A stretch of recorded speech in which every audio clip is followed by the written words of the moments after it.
चलिए आज मैं आपको ये मेरी फोर्थ नंबर की वीडियो है नक्षत्र वास्तु पे। और उससे पहले भी दो चार वीडियो मैं पिछले साल तो नहीं, उससे पिछले साल मैं डाल चुका हूँ पहले। वो जाके आप पीछे जो है कंटेंट दूसरा होगा के एस्ट्रो वास्तु, लेकिन टॉपिक यही रहेगा उसमें। वो चेक कर सकते हो, देख सकते हो। लेकिन चलिए, मैं आपको ये बिल्कुल न्यू लेटेस्ट एक चार्ट है, इस पे मैं आपको समझा देता हूँ ताकि आपको अच्छे से क्लियर हो जाए। ठीक है, सबसे पहले तो मैं जो है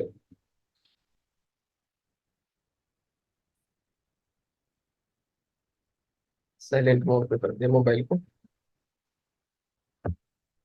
तो चलिए स्टार्ट करते हैं। देखो, आपको जैसे स्क्रीन पे दिखाई दे रहा होगा, फर्स्ट हाउस है, सेकंड हाउस है, थर्ड हाउस है, फोर्थ हाउस है, फिफ्थ हाउस है, सिक्स, 1 to 12 हाउस है। ठीक है जी। और फर्स्ट हाउस में जो है पूर्वा फाल्गुनी नक्षत्र है, उसका दूसरा पद है।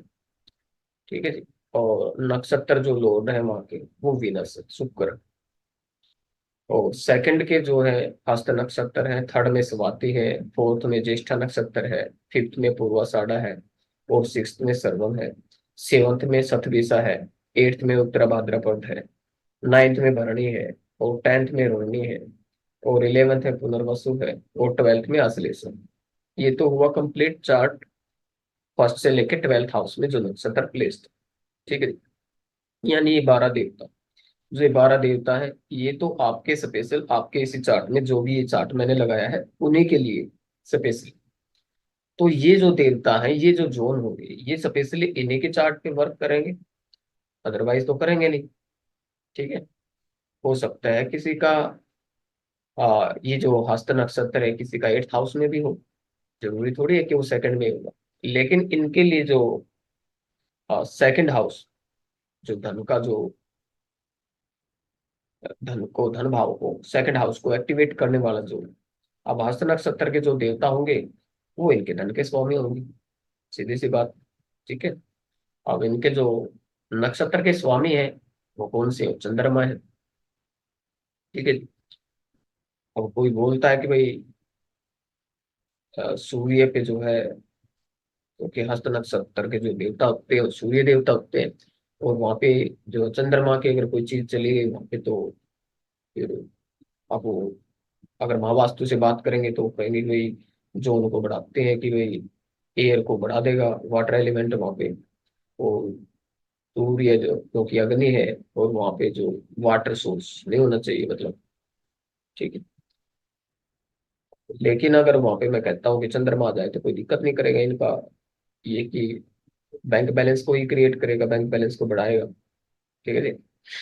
अब चलिए, मैं प्रेडिक्शन कैसे करता हूँ, प्रेडिक्शन बेस पे जैसे बात कर लेते हैं, छोटी सी नजर डाल दो इस पे। अब जैसे चार्ट मेरे पास आता है तो चार्ट में मैं देखता हूँ, सबसे पहले बंदे की एंट्रेंस को चेक करते हैं कि भाई एंट्रेंस कौन सी है इनके लिए।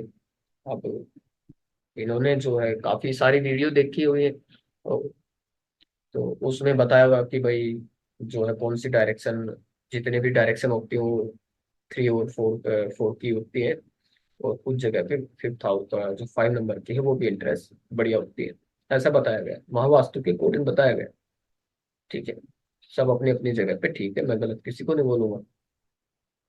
जिसने भी जो भी बताया है सब ठीक ही बताया है, कुछ ना कुछ सोच के ही बताया है। और क्योंकि जो प्रॉपर जो थ्योरी निकल के आए, जो 45 डेटा की जो थ्योरी है तो है ही भाई महावास्तु की देन है, इसमें तो कोई दो राय नहीं है। ठीक है। अब मैं ये बोल दूं कि भाई नहीं वो गलत है तो ये बेवकूफी होगी मेरी। अब चलिए कोई बात नहीं, अब जिसने जितना गहराई में जो गया उसको उतना ही मिलेगा। ठीक है जी। अब मैं जैसे पहले हाउस की डायरेक्शन पता करता हूँ कि भाई, क्योंकि केपी एस्ट्रोलॉजी का एक रूल है बीटीआर का। अब बीटीआर कर लेते हैं कई दफा, लेकिन उसमें भी मैचिंग करनी बहुत जरूरी हो जाती है। तो फर्स्ट फोर्थ हाउस का जो है हम सब लोड लेते हैं कि भाई इनके जो डायरेक्शन पे जाएंगे, अब सब लोड यहाँ पे मरकरी इनका फोर्थ हाउस का। अब ये मैं नहीं लूंगा, ये ये नहीं लूंगा मैं सब लोड को लूंगा यहाँ पे, क्योंकि मैं करता हूँ ऐसे प्रेडिक्शन। और वही 100% एक्यूरेट होता है। ठीक है, अगर वो मैच करता है 1-2 मिनट का, क्योंकि सब लोग चेंज हो जाते हैं, फिर ऊपर नीचे हो जाते हैं। तो 4th हाउस में जैसे मरकरी है, तो मरकरी की हमने जो देखी भाई, 4th हाउस में प्लेसमेंट है। ठीक है जी, 4th हाउस मकान का भी है और 4th हाउस का सब लोग भी है, 4th हाउस में प्लेस्ड है। और वो सिग्निफाई कौन कौन से हाउस को कर रहे हैं, 2nd हाउस को और 11th हाउस को, बेस्ट पोजीशन है। तो अब लेकिन वही बात है कि डायरेक्शन पे जाएंगे, तो डायरेक्शन पे हम KP11 चार्ट में जाएंगे। तो D1 चार्ट से हमने ये देखना होता है कि भाई जो मरकरी है अब वो किस डायरेक्शन में प्लेस्ड है। तो यहाँ पे तो देखो ये निकल के आया कि भाई, अगर कोई सोचता है कि भाई यहाँ से प्रेडिक्शन हो जाएगा परफेक्ट, ऐसा नहीं है। तो वो सोचते हैं ना, कई दफा ऐसे बोलते भी हैं कि गुरु जी आप तो बिल्कुल पिन पॉइंट में बता देते, तो हमें नहीं बताते ऐसे, क्या कैसे बताते हो आप ऐसे। तो मैं समझा देता हूँ आपको ये कैसे पता लगता है। अब ये थ्योरी भी है, और मेरे पास 2-3 थ्योरी हो रहे हैं, वो भी मैं कभी नेक्स्ट कोर्स में मैं आपको समझाऊंगा, और जिन्होंने मेरे से कोर्स लिया उनको तो पता ही। ठीक है, अब ये 5th हाउस में जैसे मरकरी आ गए यहाँ पे, नॉर्थ ईस्ट डायरेक्शन होती है, तो क्या हम ये थोड़ी कहेंगे कि इनका जो हाउस की डायरेक्शन है वो नॉर्थ ईस्ट में है? ये गलत हो जाएगा।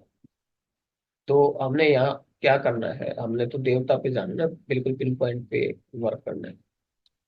तो मरकरी को हमने ये लेना है, मरकरी जो है यहाँ पे, जो मरकरी ये जो है, ये मूला नक्षत्र में।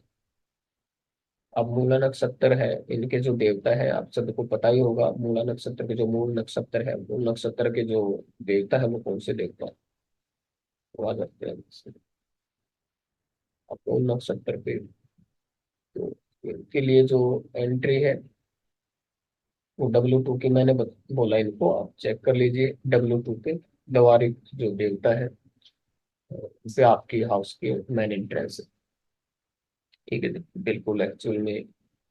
अब वो सरप्राइज थे इतनी सी बात सुन के, सर आपको इतना कैसे पता चला, ये कैसे देख लिया आपने, कहाँ से देखा, कैसे चेक किया। तो ये भी एक चीज है। और इसके अलावा और भी काफी कुछ मतलब थ्योरी रहती है इसके पीछे, ये एक मोटा मोटी तौर पे मैं बता देता हूँ। और ये भी होता है, और जैसे 4th हाउस में, अब जैसे इनका जो 4th हाउस है, अब उसके लिए क्योंकि ज्येष्ठा नक्षत्र है ना, 4th हाउस में प्लेस्ड है, तो उसमें कैसे हमें देखना होता है कि 4th हाउस को कैसे एक्टिवेट करना है। और ज्येष्ठा नक्षत्र के जो स्वामी होते हैं, सिद्धरिंगराज देवता होते हैं। ठीक है, वो साउथ साउथ वेस्ट डायरेक्शन में है। और S7 की जो की एंट्री होती है, मतलब S7 में। अब ये जरूरी नहीं होता कि भाई मकान में, अब देखो और भी बहुत सारी एंट्री होती हैं, लेकिन मैंने एंट्रेंस की जब बात करेंगे तो मैं सब लोग लेवल पे जाके एडवांस पे जाके वर्क करता हूँ। ठीक है, क्योंकि यहाँ तक तो एक तरह से वैदिक ही ये रहता है। तो फिर मैंने इनका जो है टॉयलेट का जो मैंने बोला कि भाई टॉयलेट, ये देखो, अब टॉयलेट का जो यहाँ पे हमने सब लोड लिया, वो जुपिटर है। और ये जुपिटर के हमने जो देखा कि जुपिटर किस नक्षत्र में, मृगशिरा नक्षत्र में है। तो भाई 8th हाउस टॉयलेट है, और वहाँ के स्वामी है जुपिटर, और वो बैठे कहाँ पे, मृगशिरा यानी कि सोमदेव पर। अब मैंने इनको बोला कि भाई N5 में जो है आपकी टॉयलेट है, बिल्कुल एक्यूरेट है। अगर किसी को यकीन नहीं है तो भाई वो मैप उनका के पास सेंड कर दूंगा, या ग्रुप ज्वाइन कर लो। ठीक है, ऐसे तो ये तो रहता है जी प्रेडिक्शन बेस्ड। अब नॉर्मल तरीके से भाई ये रहता है कि भाई धन के पीछे दुनिया लगी हुई है कि भाई 2 6 11 2 6 11 2 6 11 जो है, इसको कैसे मतलब कि एक्टिवेट करेंगे सर, 2 6 एंड 11। तो 2 6 11 के लिए तो सीधी सी बात है, इनके जो नक्षत्र है ये यहाँ पे है मेंशन किए हुए हैं। और इनके जो नक्षत्र लोड है, ठीक है जी, और इनका जो कोई ना कोई जो प्लेनेट जहाँ पे प्लेस्ड होता है।